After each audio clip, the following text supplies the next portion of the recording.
Guys, I totally forgot to restart this recording, so my apologies. Pause me and you can see what all the different pieces were if you want to write this stuff down, and I can talk you through it in class. So there's example 1. Go ahead and pause and write that all down. Continuous versus discrete, and then here's, I have 2 example 1s. Interesting. Example 2. So pause this, write that all out.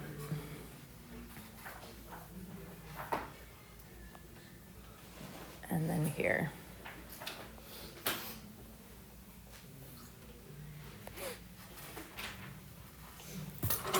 All right, let's talk through what you got on that first one. So absolute value of x minus 4. Basically what you were doing is the absolute value of negative 2 minus 4. What was the absolute value of negative 2? Negative 2. Positive 2, right? So this is 2 minus 4 is a negative 2. Yes, okay? So the absolute value of negative 1 minus 4, what'd you get? Negative 3. Absolute value of 0 minus 4, you should have gotten a negative 4. Absolute value of 1 minus 4, you get a negative 3. And absolute value of 2 minus 4, you get a negative 2. So you are graphing your x, y as a point, right?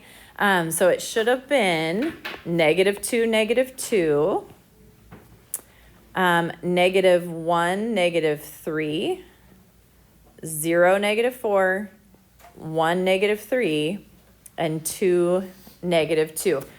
You get a V shape, okay? Here's a little pointer for you. Every time there is absolute value in a problem, you should get a V or maybe an upside down V, okay? But it will be V-shaped if there is absolute value in your problem, okay? So if it isn't a V, it's wrong? If it's not a V on an absolute value problem, something's wrong. Does anyone know what shape you get when there's a squared like this, x squared? It's a U. That's a parabola. You get this U-shaped curve, okay? Which you don't need to know that, but it is a good way to check your work. If you remember that it's a U, then you can always check your stuff that way. So let's lay this one out. The most important thing on this one are parentheses, because if you plug this into your calculator without parentheses, your calculator is going to lie to you, and we don't like that. Okay, so for this one, you're saying negative 2 squared plus 1. What is a negative 2 squared? It's positive, right? This should always be positive. When you square a number, it's always positive. So this is 4 plus 1 is 5. Then you do a negative 1 squared plus 1, you get 2. Okay, then you do 0 squared plus 1, and you get 1. Then you do 1 squared plus 1, and you get 2. And then you do 2 squared plus 1, and you get 5. Okay, if we plot those points, so negative 2, 5, right? That's your point that you're plotting. So negative 2, 1, 2, 3, 4, 5. Negative 1, 2, 0, 1. And then you'll notice it just reflects over that line. You get this U-shaped curve. Notice it is not a V. You cannot draw a straight line through it. So you should have a little bit of a curve to that, and it looks like that. Most important thing you can do on these problems is put parentheses around these numbers so that you don't mix up positives and negatives, okay? If this doesn't look like a U, something's off. All right, this one is gonna look a little more like a U that didn't get reflected. It's gonna make like almost like not an S curve, but I don't know how to explain that. We'll show you. So this is a negative 2 cubed. Do you know how to put cubed in on your calculator? Yeah. What do you want? So -2 to the third power, that's the little caret. You'll go like this, parenthesis, -2, then the caret key, and then a 3. Okay, try that. What do you get? So parenthesis, -2, parenthesis, that little key, and then 3. Is it a positive or a negative? This is negative, okay?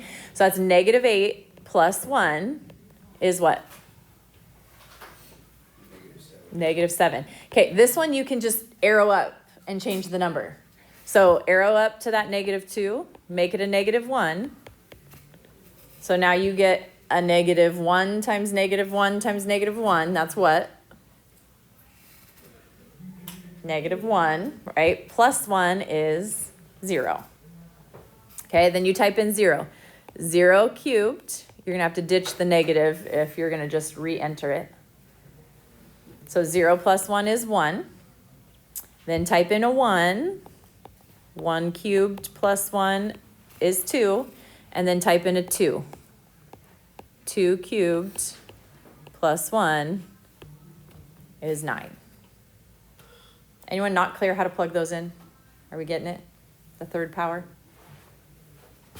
Henry, you with me now? Post-crash? Okay, so if we graph this, -2, -7, we're going to fall off the graph a little bit. 1, 2, 3, 4, 5, 6, 7 would land us right here. -1, 0 lands us right there. 0, 1 is right there. 1, 2 is right here. And then 2, 9, 1, 2, 3, 4, 5, 6, 7, 8, 9 is going to put you way up here. Look at that line, kind of goofy, right? This is like a curve, a sine, a cosine, one of those types of curves. So if they say graph this function, that's when I want you to use -2, -1, 0, 1, 2. If it's a real world situation, then you got to think what makes sense to plug in here. Okay. Sorry, I forgot to start recording. Any questions on those?